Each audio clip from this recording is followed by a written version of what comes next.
And with us now is Paul Hopper. He is an independent candidate for the Werribee state by-election coming up in Victoria. Really nice to have you here. Thanks, Leo. So this is your second time going for it in a pretty short amount of time.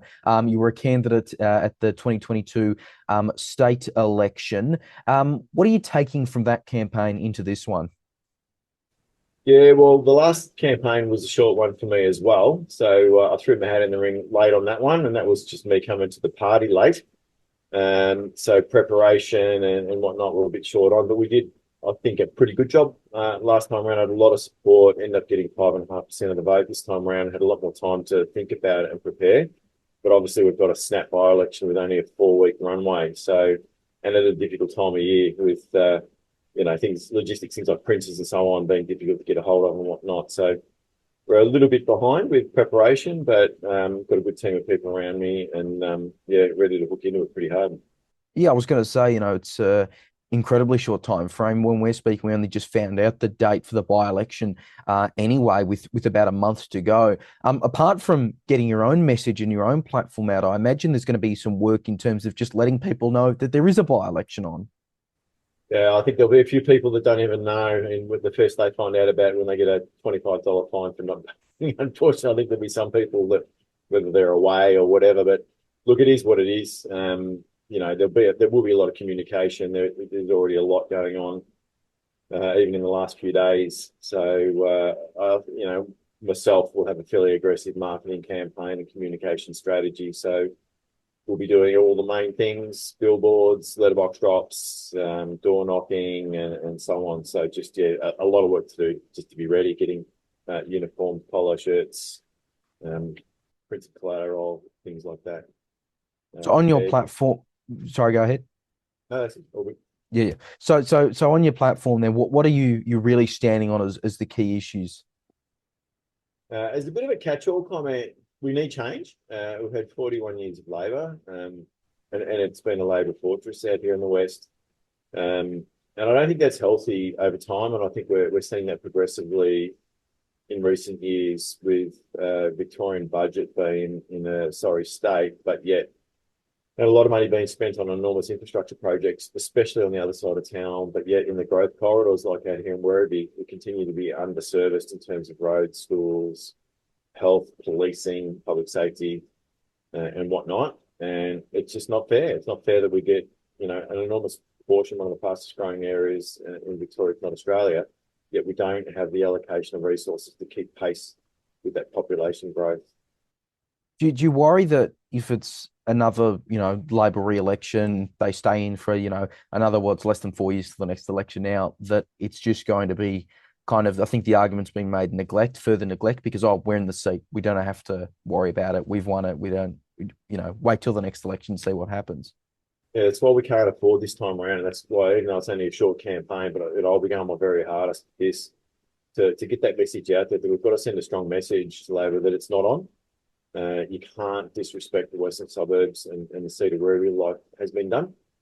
We need better, and obviously I want to get elected, but even if I don't, if we can make it a marginal seat, I think that would be a win, because I'd expect with the 2026 election, perhaps the checkbook comes out a little bit in some of the well overdue infrastructure projects are committed to and actually completed, because that's also been part of the problem. Things that have been committed previously seem to take forever to actually occur out here. I know the Liberal Party is contesting, and they're kind of making a similar argument. There needs to be change, that Labor's neglected the West. Why should a voter who, whether or not they voted for Labor in 2022 or not, but maybe they did, why should they go for yourself as an independent, not a Liberal candidate, not a minor party candidate?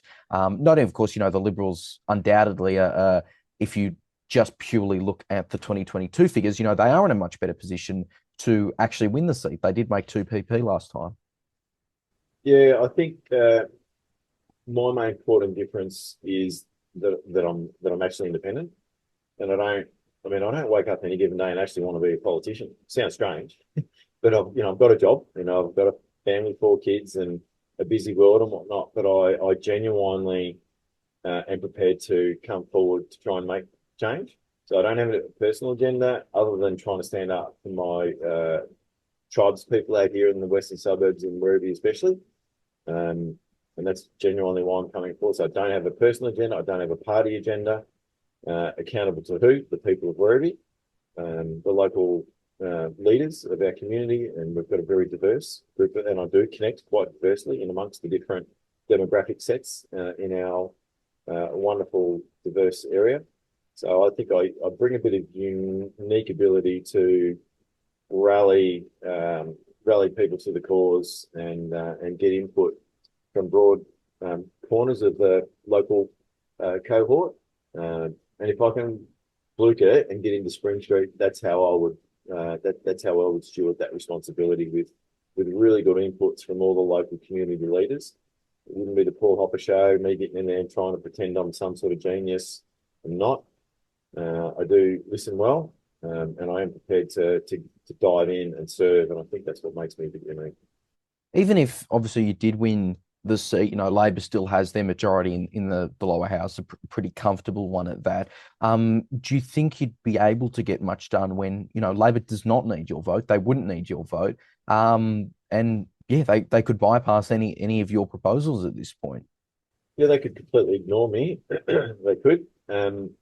I don't think that's what would happen, though. I'm not a student of politics as such. Obviously, my professional role is a different one, but my understanding is when you have independent, especially in the lower house, it does get noticed a lot by the major parties, and you do get fair share of voice, and you do get heard. And I think goodness me, in the Labor fortress like out here in Werribee, if we could turn the tide and put me in there, that would be a real wake-up call and a real sign and a real indication of what the population want, change. And I think we might see other good independent candidates come forward, and that's what I'd be hoping. I'm not sure a two-party system's all that healthy long-term. Do we just trust the political machines with all their factions and all their changes of leadership and whatnot? Do we trust them to have what's in the best interest of the people? Or do we trust some people, perhaps like myself, who genuinely actually just want to help our local people? So I think there's much to be gained. Just finally, in terms of kind of a longer term thing, I know it can't be registered in time for this by-election, but you did recently set up the West Party.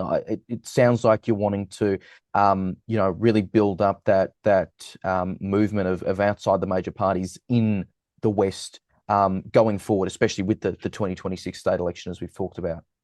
Yeah, absolutely. The West Party will be formed. We're in the early stages. We've probably been at it for 6 to 9 months, but to get the membership and all the Victorian Electoral Commission compliance up with a 4-week runway, not possible. So hence I'm stepping forward again as an independent. We will form the West Party, and there's a good group of people with similar values, community-based, grassroots people like myself, who don't have agendas, just want fair share of budget and allocation of resources to the exploding western suburbs out here. So watch this space. Regardless of the outcome in this by-election, we will be pressing on with that. There's an enormous amount of support we're seeing coming from the left, from the right side of politics, from everywhere. Our slogans, we're not left, we're not right, we're west. And that really resonates with people. Another one, if I can just, a bit of a plug for ourselves too, one of our little ways to describe our behavioural, sort of cultural behavioural intent will be, we come from many tribes, but when you come into the party room, you leave your flags at the door. So the Western Suburbs is very diverse. What we aim to do is bring people together.